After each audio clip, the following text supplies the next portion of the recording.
Extremely Loud and Incredibly Close by Jonathan Safran Foer. Chapter 5. I read the first chapter of A Brief History of Time when Dad was still alive, and I got incredibly heavy boots about how relatively insignificant life is, and how compared to the universe and compared to time, it didn't even matter if I existed at all. When Dad was tucking me in that night, and we were talking about the book, I asked if he could think of a solution to that problem. Which problem? The problem of how relatively insignificant we are? He said, well, what would happen if a plane dropped you in the middle of the Sahara Desert and you picked up a single grain of sand with tweezers and moved it 1 millimeter? I said, well, I'd probably die of dehydration. He said, I just mean right then, when you move that single grain of sand, what would that mean? I said, I don't know, what? He said, think about it. I thought about it. I guess I would have moved a grain of sand. Which would mean I moved a grain of sand, which would mean you changed the Sahara. So the Sahara is a vast desert, and it has existed for millions of years, and you changed it. That's true, I said, sitting up. I changed the Sahara, which means, he said. What? Tell me. Well, I'm not talking about the painting the Mona Lisa or curing cancer. I'm just talking about moving that 1 grain of sand 1 millimeter. Yeah? If you hadn't done it, human history would have been one way. Uh-huh. But you did do it, so... I stood on the bed, pointed my fingers at the fake stars, and screamed, I changed the course of human history. That's right. I changed the universe. You did. I'm God. You're an atheist. I don't exist! I fell back onto the bed, into his arms, and we cracked up together. That was kind of how I felt when I decided that I would meet every person in New York with the last name Black. Even if it was relatively insignificant, it was something, and I needed to do something, like sharks who die if they don't swim, which I know about. Anyway, I decided that I would go through the names alphabetically from Aaron to Zina, even though it would have been a more efficient method to do it by geographical zones. Another thing I decided was that I would be as secretive about my mission as I could at home, and as honest about it as I could outside of home, because that's what was necessary. So if Mom asked me, where are you going and when will you be back? I would tell her, out later. But if one of the Blacks wanted to know something, I would tell everything. My other rules were that I wouldn't be sexist again, or racist, or ageist, or homophobic, or overly wimpy, or discriminatory to handicapped people or mental retards, and also that I wouldn't lie unless I absolutely had to, which I did a lot.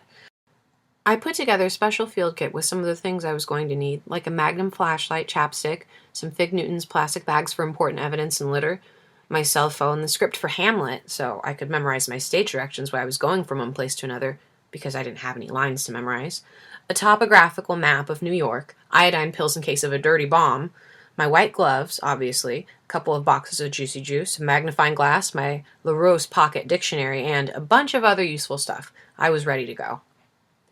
On my way out, Stan said, what a day. I said, yeah. He asked, what's on the menu? I showed him the key. He said, lox? I said, hilarious, but I don't eat anything with parents. He shook his head and said, I couldn't help myself. So what's on the menu? Queens in Greenwich Village. You mean Greenwich Village. That was my first disappointment of the expedition because I thought it was pronounced phonetically, which would have been a fascinating clue. Anyway, it took me 3 hours and 41 minutes to walk to Aaron Black because public transportation makes me panicky, even though walking over bridges also makes me panicky. Dad used to say that sometimes you have to put your fears in order, and that was one of those times. I walked across Amsterdam Avenue and Columbus Avenue and Central Park and Fifth Avenue and Madison Avenue and Park Avenue and Lexington Avenue and Third Avenue and Second Avenue.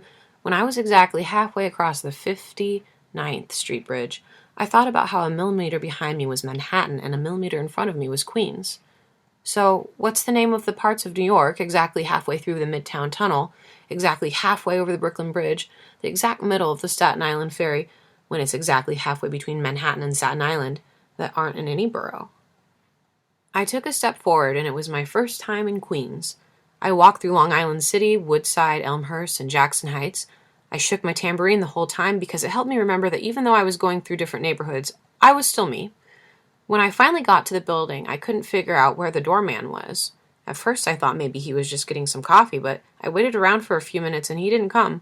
I looked through the door and saw that there was no desk for him. I thought, weird. I tried my key in the lock, but it didn't go in past the tip. I saw a device with a button for each apartment, so I pressed the button for A, Black's apartment, which was 9E.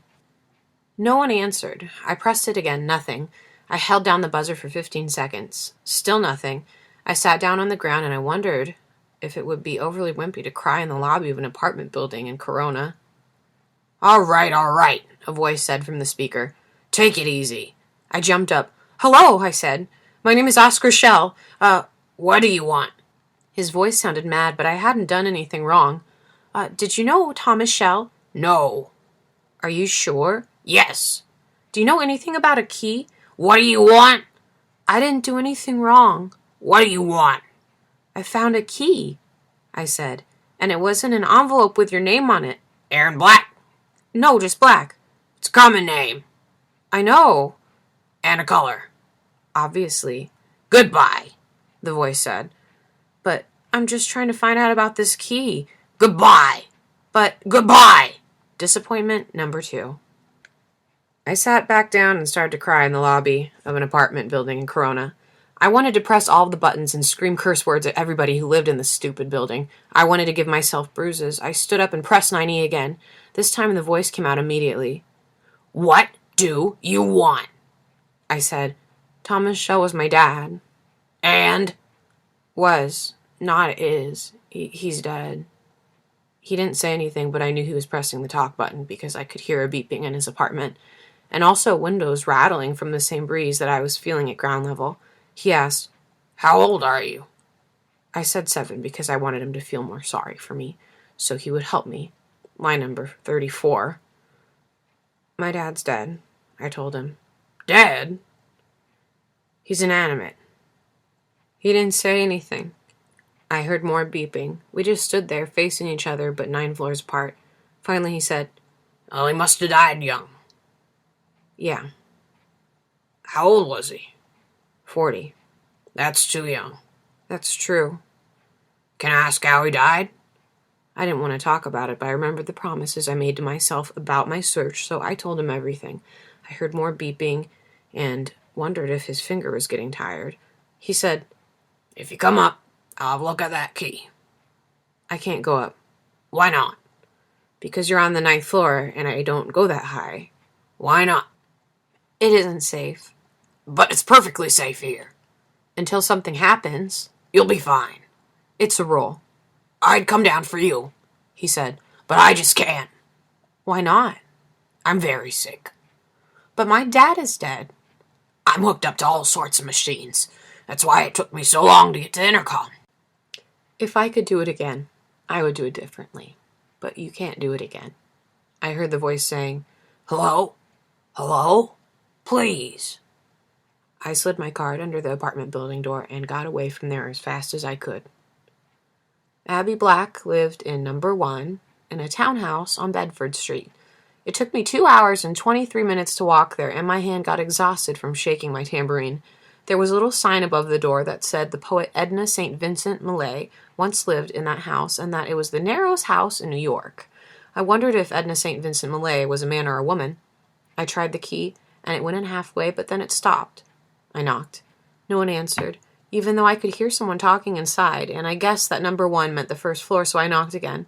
I was willing to be annoying if that's what was necessary. A woman opened the door and said, Can I help you?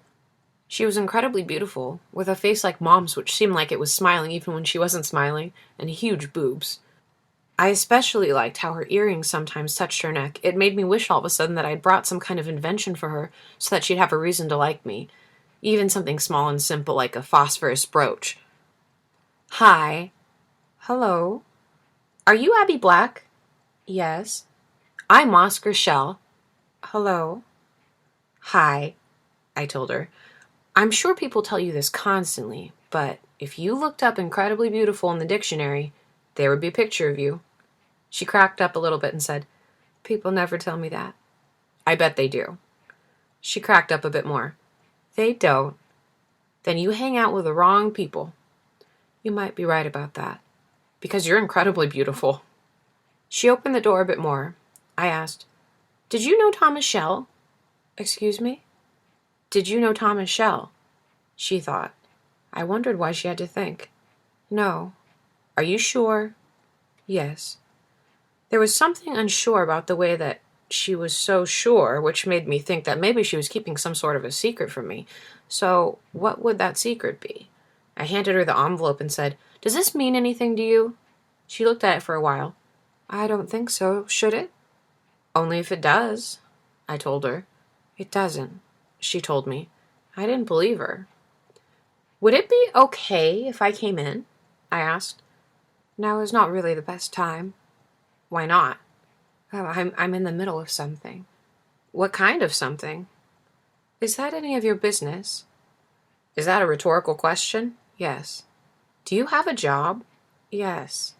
What's your job? I'm an epidemiologist. You study diseases? Yes. Fascinating. Listen, I don't know what it is that you need, but if it has to do with that envelope, I'm sure I can't help. I'm extremely thirsty, I said, touching my throat, which is the universal sign for thirsty. Well, there's a deli on the corner. Actually, I'm diabetic, and I need some sugar ASAP. Line number 35. Do you mean ASAP? Anyway, I didn't feel great about lying, and I didn't believe in being able to know what's going to happen before it happens, but for some reason, I knew I had to get inside her apartment. In exchange for the lie, I made a promise to myself that when I got a raise in my allowance, I would donate part of that raise to people who, in reality, do have diabetes. She took a heavy breath like she was incredibly frustrated, but on the other hand, she didn't ask me to leave. A man's voice called something from inside. Orange juice? She asked. Do you have any coffee? Follow me, she said, and she walked into the apartment. What about non-dairy creamer? I got a look around as I followed her, and everything was clean and perfect. There was neat photographs on the walls, including one where you can see an African-American woman's VJ, which made me self-conscious. Where are the sofa cushions? It doesn't have cushions. What is that? You mean the painting? Your apartment smells so good. The man in the other room called again, and this time extremely loudly, like he was desperate, but she didn't pay any attention. Like she didn't hear it, or didn't care. I touched a lot of things in her kitchen because it made me feel okay for some reason. I ran my finger along the top of her microwave and it turned gray. C'est sale, I said, showing it to her, and cracking up. She became extremely serious. That's embarrassing, she said. You should see my laboratory, I said. I wonder how that could have happened, she said. I said, things will get dirty. But I like to keep things clean. A woman comes by every week to clean. I've told her 1,000,000 times to clean everywhere. I've even pointed that out to her. I asked her why she was getting so upset about such a small thing. She said, It doesn't feel small to me. And I thought about moving a single grain of sand 1 millimeter. I took a wet wipe from my field kit and cleaned the microwave. Well, since you're an epidemiologist, I said, did you know that 70% of household dust is actually composed of human epidermal matter? No, she said. I didn't. I'm an amateur epidemiologist. There aren't many of those. Yeah, and I conducted a pretty fascinating experiment once where I told Felice to save all the dust from our apartment for a year in a garbage bag for me. Then I weighed it. It weighed 112 pounds. Then I figured out that 70% of 112 pounds is 78.4 pounds. I weigh 76 pounds, 78 pounds when I am sopping wet. This doesn't actually prove anything, but it's weird. Where can I put this? Here, she said, taking the wet wipe from me. I asked her, Why are you sad? Excuse me. You're sad. Why? The coffee machine gurgled. She opened a cabinet and took out a mug. Do you take sugar? I told her yes because Dad always took sugar. As soon as she sat down, she got back up and took a bowl of grapes from her refrigerator. She also took out cookies and put them on the plate. Do you like strawberries? She asked. Yes, I told her, but I'm not hungry. She put out some strawberries. I thought it was weird that there weren't any menus or little magnetic calendars or pictures of kids on her refrigerator. The only thing in the whole kitchen was a photograph of an elephant on the wall next to the phone. I love that, I told her, and not just because I wanted her to like me. You love what? She asked. I pointed at the picture. Thank you, she said. I like it too. I said I loved it. Yes, I love it too. How much do you know about elephants? Not too much. Not too much a little or not too much nothing? Hardly anything. Well, for example, did you know that scientists used to think that elephants had ESP? Do you mean ESP? Anyways, elephants can set up meetings from very far away locations, and they know where their friends and enemies are going to be, and they can find water without any geographical clues. No one could figure out how they do all of these things. So what's actually going on? I don't know. How do they do it? How do they set up meetings if they don't have ESP? You're asking me. Yes. I don't know. Do you want to know? Sure. A lot? Sure. They're making very, very, very deep calls, way deeper than what humans can hear. They're talking to each other. Isn't that so awesome? It is. I ate a strawberry. There's this woman who spent the last couple of years in the Congo or wherever. She's been making recordings of the calls and putting together an enormous library of them. This past year she started playing them back. Playing them back? To the elephants. Why? I love that she asked why. As you probably know, elephants have much, much stronger memories than other mammals. Yes, I think I knew that. So this woman wanted to see just how good their memories actually are.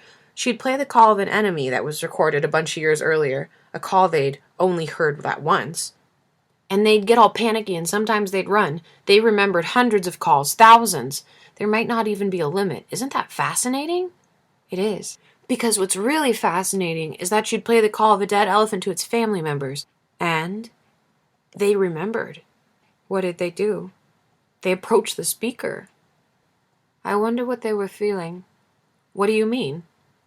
When they heard the calls of their dead, was it with love that they approached the jeep? Or fear or anger? I don't remember. Did they charge? I don't remember. Did they cry? Only humans can cry tears. Did you know that? It looks like the elephant in that photograph is crying. I got extremely close to the picture, and it was true. It was probably manipulated in Photoshop, I said. But just in case, can I take a picture of your picture? She nodded and said, Didn't I read somewhere that elephants are the only other animals that bury their dead? No, I told her as I focused Grandpa's camera. You didn't. They just gather the bones. Only humans bury their dead. Elephants couldn't believe in ghosts. That made me crack up a little. Well, most scientists wouldn't say so. What would you say? I'm just an amateur scientist. And what would you say? I took the picture. I'd say they were confused. Then she started to cry tears. I thought, I'm the one who's supposed to be crying. Don't cry, I told her. Why not? She asked. Because, I told her. Because what? She asked. Since I didn't know why she was crying, I couldn't think of a reason. Was she crying about the elephants or something else I'd said? Or the desperate person in the other room or something that I didn't know about? I told her, I bruise easily. She said, I'm sorry. I told her, I wrote a letter to that scientist who's making those elephant recordings. I asked if I could be her assistant. I told her I could make sure there were always blank tapes ready for recording and I could boil all the water so it was safe to drink or even just carry her equipment. Her assistant wrote back to tell me she already had an assistant, obviously, but maybe there would be a project in the future that we could work on together. That's great. Something to look forward to. Yeah. Someone came to the door of the kitchen, who I guessed was the man that had been calling from the other room. He just stuck his head in extremely quickly, said something I didn't understand, and walked away. Abby pretended to ignore it, but I didn't. Who was that? My husband. Does he need something? I don't care. But he's your husband, and I think he needs something. She cried more tears. I went over to her and I put my hand on her shoulder like Dad used to do with me. I asked her what she was feeling because that's what he would ask.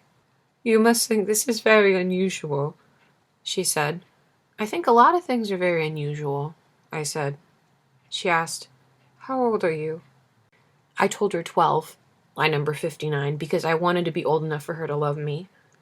What's a 12-year-old doing knocking on doors of strangers? I'm trying to find a lock. How old are you? 48.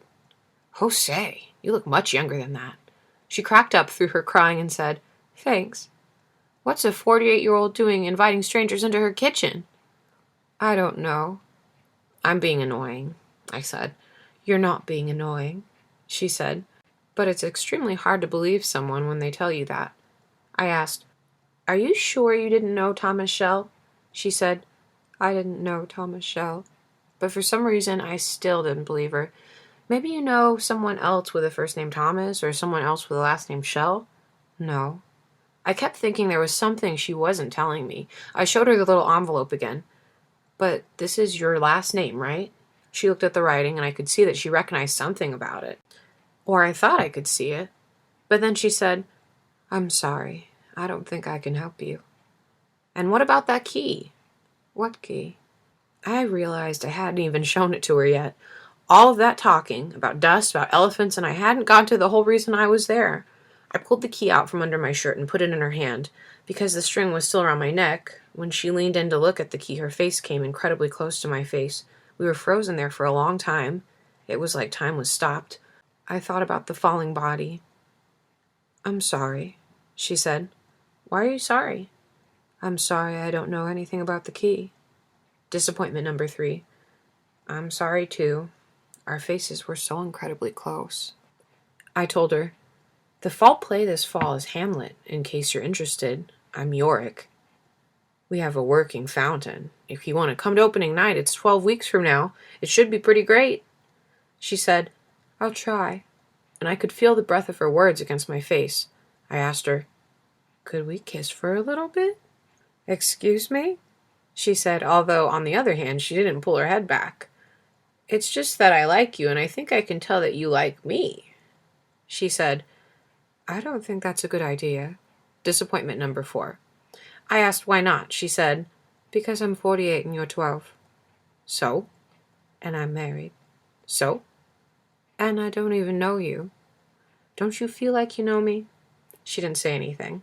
I told her, humans are the only animal that blushes, laughs, has religion, wages war, and kisses with the lips. So, in a way, the more you kiss with lips, the more human you are.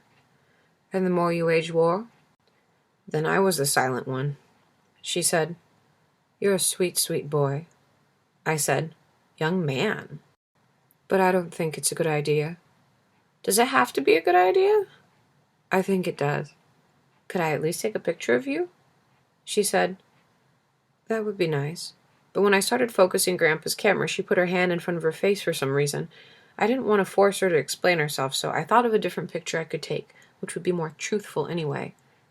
Here's my card, I told her, when the cap was back on the lens, in case you remember anything about the key or just want to talk. Oskar Shell, inventor, jewelry designer, jewelry fabricator, amateur entomologist, Francophile, vegan, origamist, pacifist, percussionist, amateur astronomer, computer consultant, amateur archaeologist, collector of rare coins, butterflies that died natural deaths, miniature cacti, beetles, memorabilia, semi-precious stones, and other things. Email Oskar_Shell@hotmail.com. Home, phone, private, cell phone, private, fax machine. I don't have a fax machine yet. I went over to Grandma's apartment when I got home, which is what I did basically every afternoon, because Mom worked at the firm on Saturdays and sometimes even Sundays, and she got panicky about me being alone. As I got near Grandma's building, I looked up and didn't see her sitting at her window waiting for me like she always did.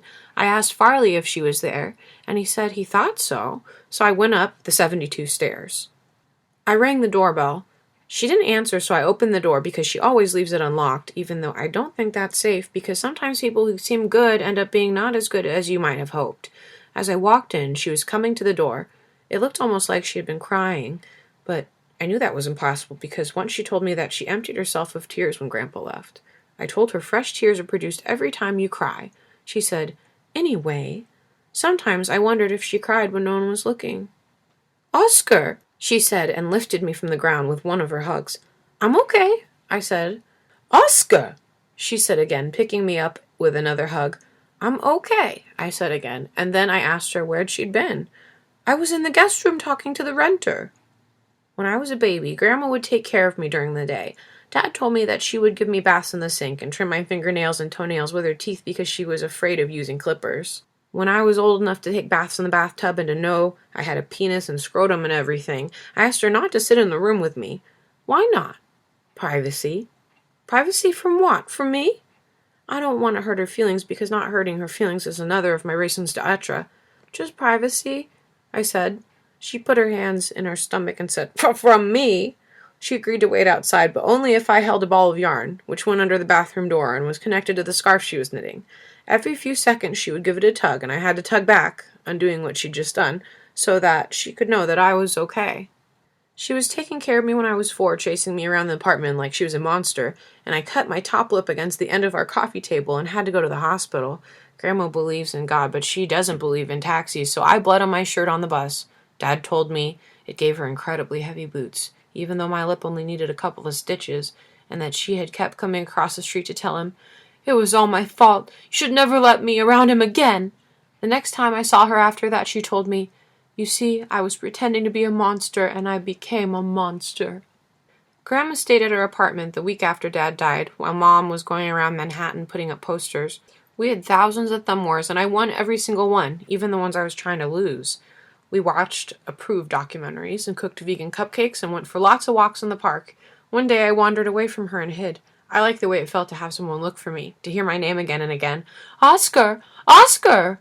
Maybe I didn't even like it, but I needed it right then. I followed her around from a safe distance as she started to get incredibly panicky. "Oskar!" She was crying and touching everything, but I wouldn't let her know where I was because I was sure that the cracking up in the end would make it all okay. I watched her as she walked home, where I knew she would sit on the stoop of our building and wait for Mom to come back. She would have to tell her I had disappeared, and that because she wasn't watching me close enough, I was gone forever, and there'd be no more shells. I ran ahead down 82nd Street and up 83rd, and when she came up to the building, I jumped out from behind the door. "But I didn't order a pizza," I said, cracking up so hard I thought my neck would burst open. She started to say something, and then she stopped. Stan took her arm and said, "Why don't you sit down, Grandma?" She told him, "Don't touch me," in a voice that I'd never heard from her. Then she turned around and went across the street to her apartment. That night I looked through my binoculars at her window, and there was a note that said, "Don't go away."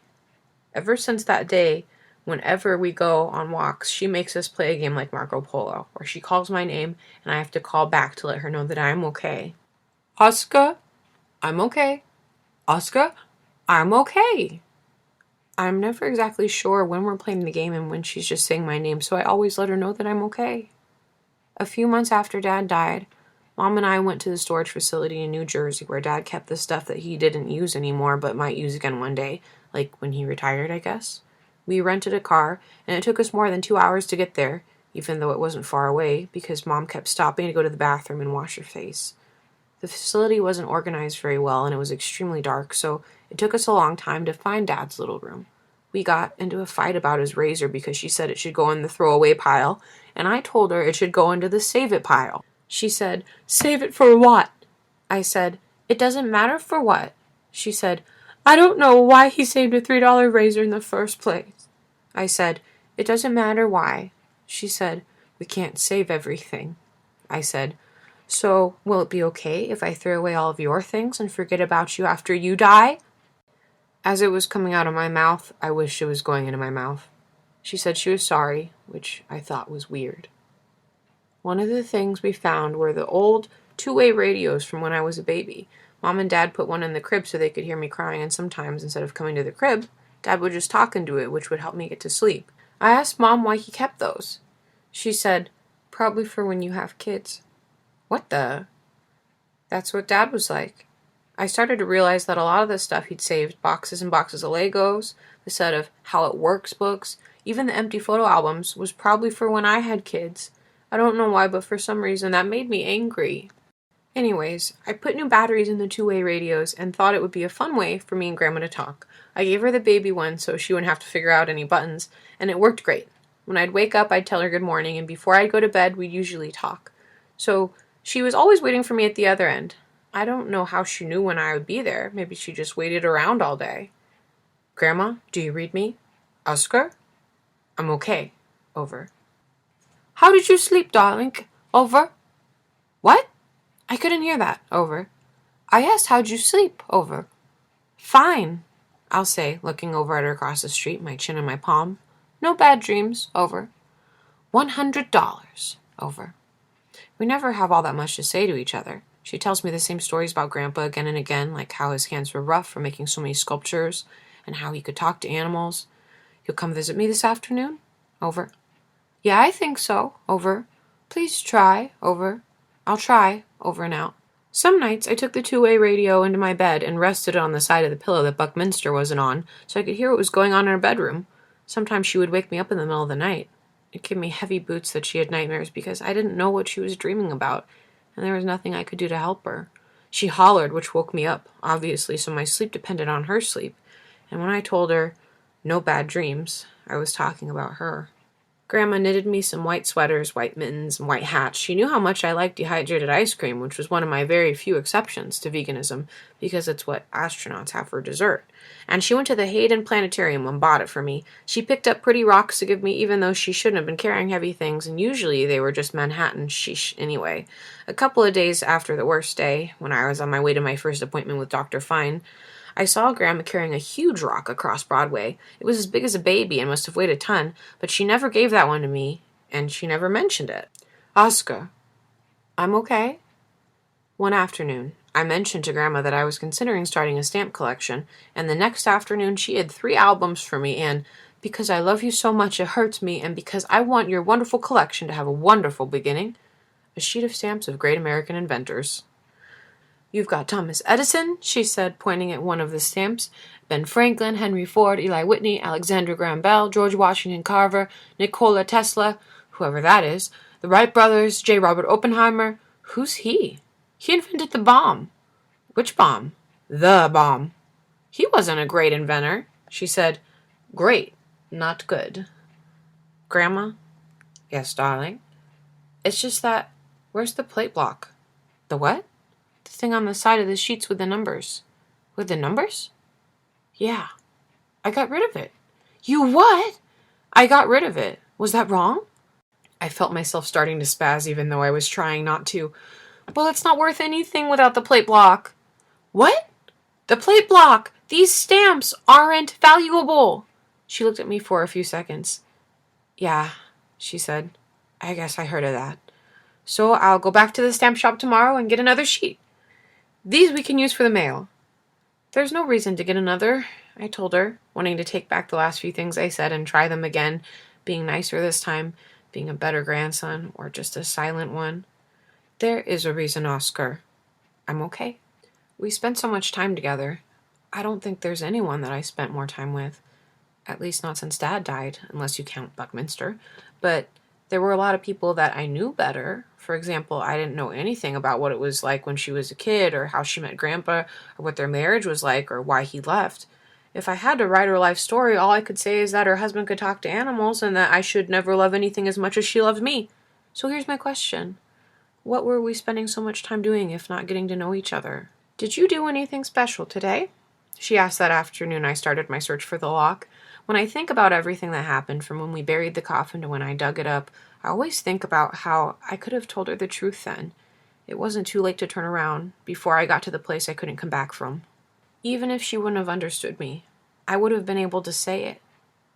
Yeah, I said. I put the finishing touches on those scratch and sniff earrings for the craft fair. Also, I mounted the Eastern Tiger swallowtail that Stan found dead on the stoop.